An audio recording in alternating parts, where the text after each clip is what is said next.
Welcome back to Washington Watch. I'm Tony Perkins, your host. Good to have you with us. As I mentioned, we're broadcasting in Southern California from the studios of his channel.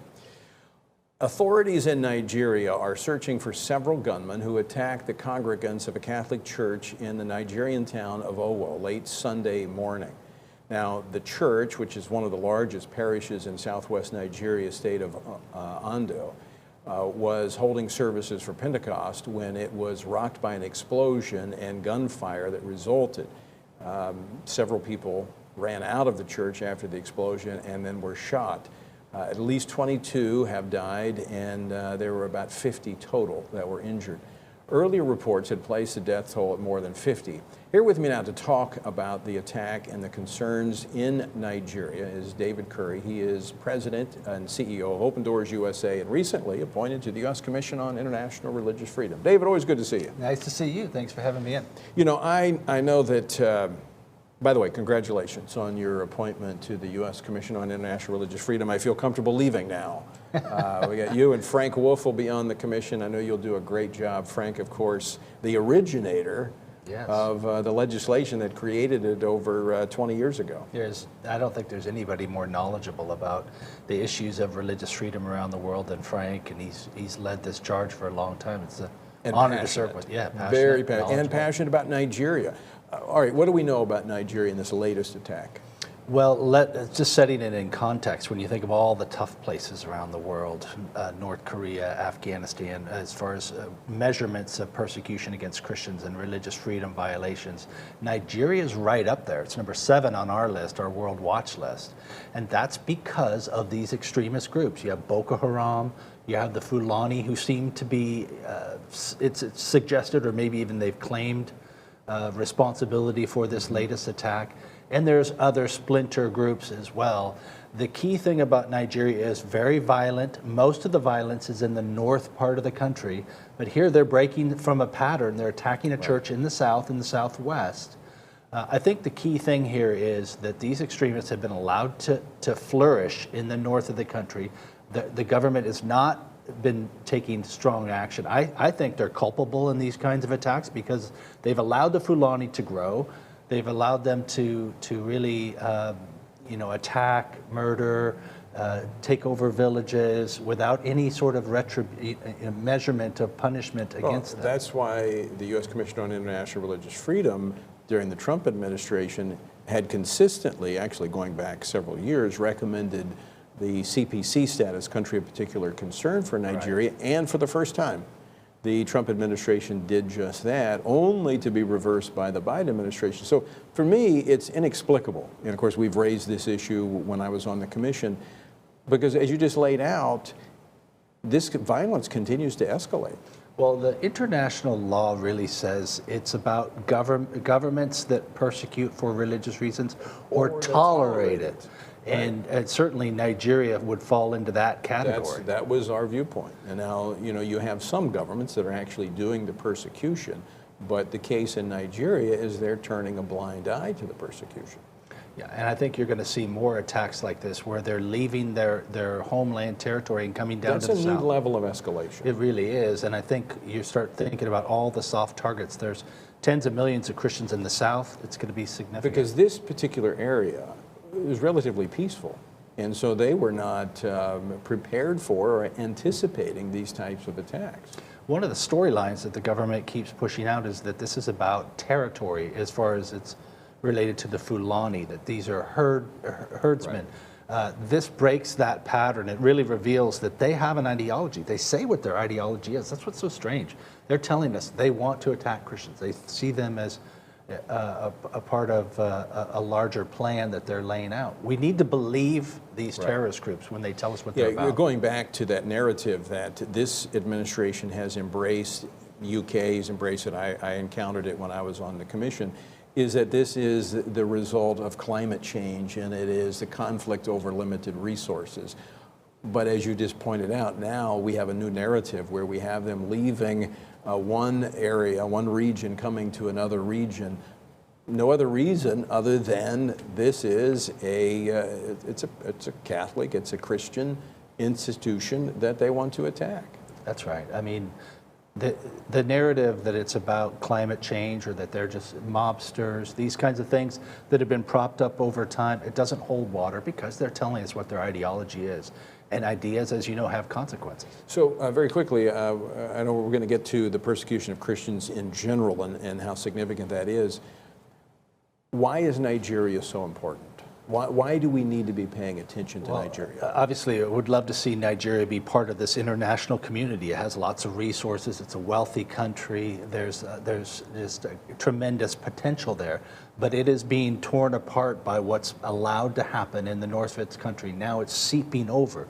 But in the big picture, Nigeria is is a microcosm of what's happening at the larger continent level. You have extremist states, Sharia law ruling in the north. You have large Christian populations in the south. This is going to be a very violent revolution where these civilizations are clashing together. Well, it's almost evenly divided between Muslims and Christians, and it is the most populous state on the African continent. So, as you said, as it spills over, this could destabilize the entire continent and potentially spill over into Europe. Well, you have very young demographics for the continent of Africa, lots of people unemployed in many of these places.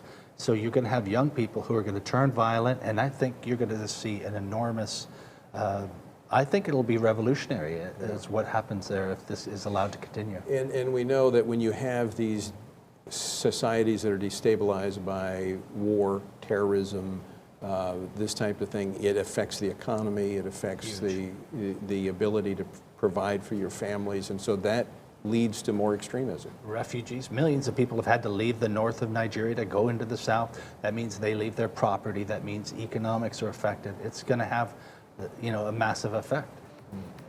All right, Dr. David Curry, we're going to talk about Christians in general when we come back.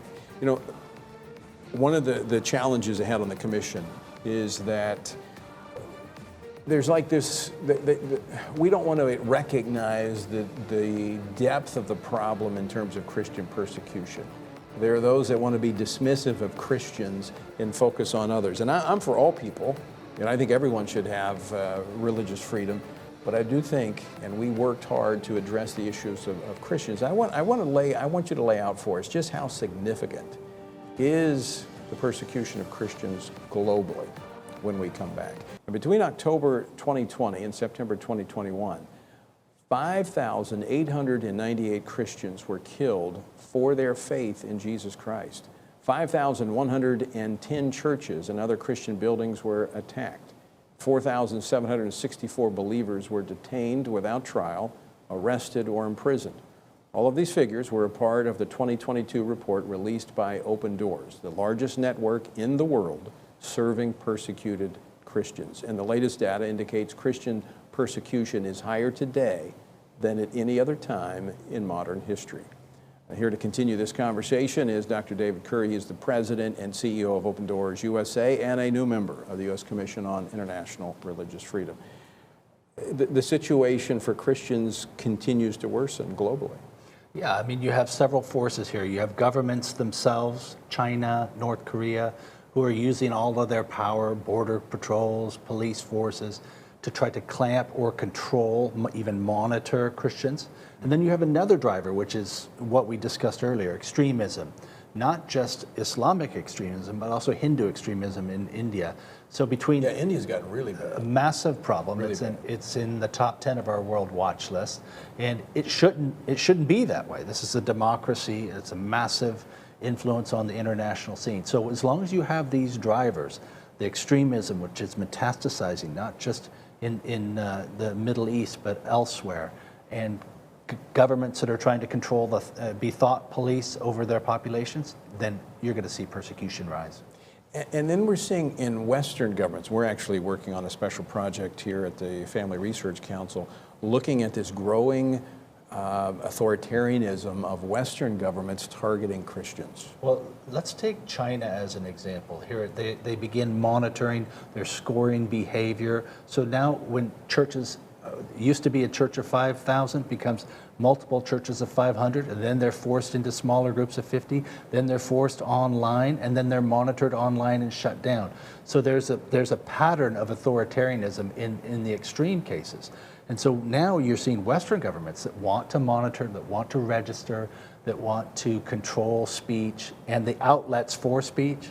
I think you're going to begin to see more deplatforming of Christians, of sermons, people who are relying on Facebook and these kinds of portals. These are utilities that are being controlled and used for their own ideologies. And I think you're going to see Christians have massive censorship issues on these platforms. Now, to be very clear, what we're facing here in the United States is not what they're facing in North Korea or China. We're facing maybe discrimination, but not the persecution that we're seeing that is actually taking people's lives, imprisoning people, torturing people.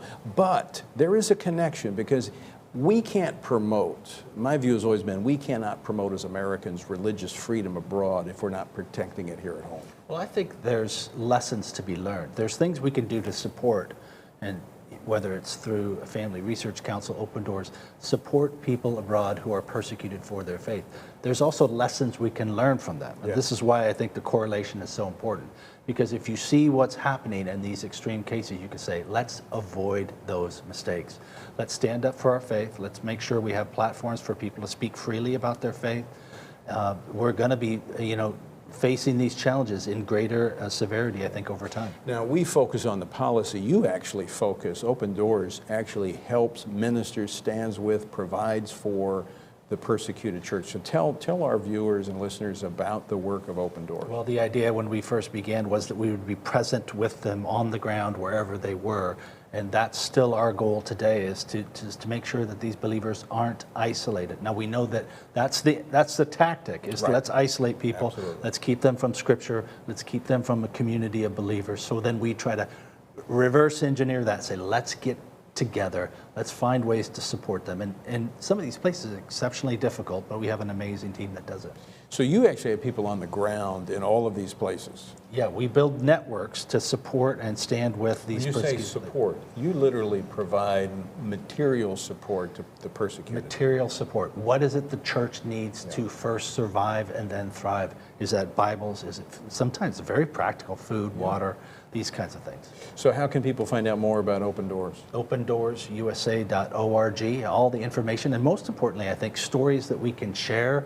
And so that we know the lessons and the victories too, because the church that's under persecution, they're surviving and thriving. Well, folks, I wholeheartedly endorse the work of Open Doors. In fact, our family supports Open Doors because of we believe in the work that they're doing. We focus on the policy, and occasionally we get involved in a case that will help an individual, but that's not our mainstay. Our mainstay is the policies, both domestically and foreign.